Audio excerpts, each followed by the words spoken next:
علیکم ورحمۃ اللہ وبرکاتہ۔ بسم اللہ الرحمن الرحیم۔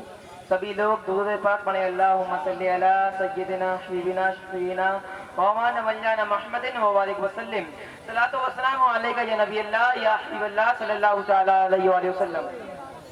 حضرات گرامی، میری تقریر کا عنوان ہے عشق مصطفیٰ صلی اللہ تعالی علیہ وآلہ وسلم۔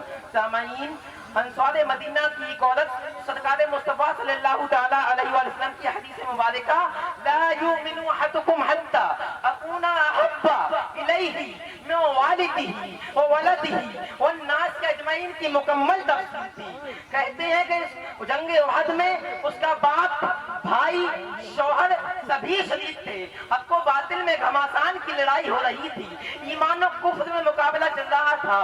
وہ عورت لڑائی کے حالات معلوم کرنے کے لیے میدان جنگ کی طرف جا رہی ہے۔ راستے میں آتے ہوئے لوگ ملتے ہیں، ان سے پوچھتی ہے لوگوں بتاؤ میرے آقا صلی اللہ تعالیٰ علیہ وسلم کیسے ہیں؟ کسی نے کہا اے خاتون میرا باپ شہید کر دیا گیا ہے۔ وہ عورت کہتی ہے میں اپنے باپ کے بارے میں نہیں پوچھ رہی ہوں، تو یہ بتا کہ سرکار مصطفیٰ صلی اللہ تعالیٰ علیہ وسلم کیسے ہیں، ان کا حال کیسا ہے؟ وہ لوگ عرض کرتے ہیں اے محترمہ میرا بھائی بھی شہید ہو گیا ہے۔ وہ عورت کہتی ہے مجھے بھائی کی پرواہ نہیں ہے، تو یہ بتا کہ سرکار مصطفیٰ صلی اللہ تعالیٰ علیہ وسلم کیسے ہیں، ان کا حال کیا ہے؟ کسی نے عرض کیا اے محترمہ میرا شوہر بھی شہید ہو گیا ہے، مگر قربان جاؤں دولت پر۔ وہ جھنجھلا کر کہتی ہے کہ میں اپنے باپ کے بارے میں نہیں پوچھ رہی ہوں کہ میرا باپ شہید کر دیا گیا ہے زندہ ہے، میرا شوہر قتل کر دیا گیا ہے اب حیات ہے، میرا بھائی مارا گیا ہے خیریت سے ہے۔ میں بس اتنا سننا چاہتی ہوں کہ آقا کریم صلی اللہ علیہ وسلم کیسے ہیں، ان کا حال کیا ہے؟ وہ لوگ کہتے ہیں الحمدللہ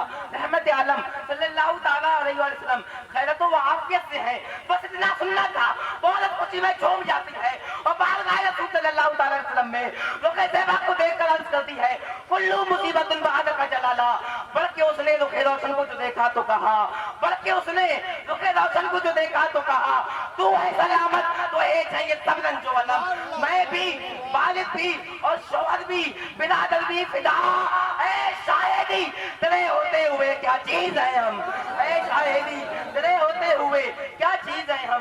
سامعین محترم، یہ حضرت یوسف کا حسن ہے کہ جن کے حسن کو دیکھ کر مصر کی عورتوں نے اپنی انگلیاں کاٹی، لیکن مجھے کہنے دیا جائے کہ میرے نبی کا بھی وہ حسن ہے کہ جن کے حسن کو دیکھ کر عرب کے مرد اپنی گردنیں کٹاتے ہیں، آقا کے نام پر اپنی جانیں نثار کرتے ہیں۔ تبھی شاعر فرماتے ہیں اس نے یوسف پہ کٹی مصر میں انگشت زنا، سر کٹاتے ہیں تیرے نام پہ مردان عرب۔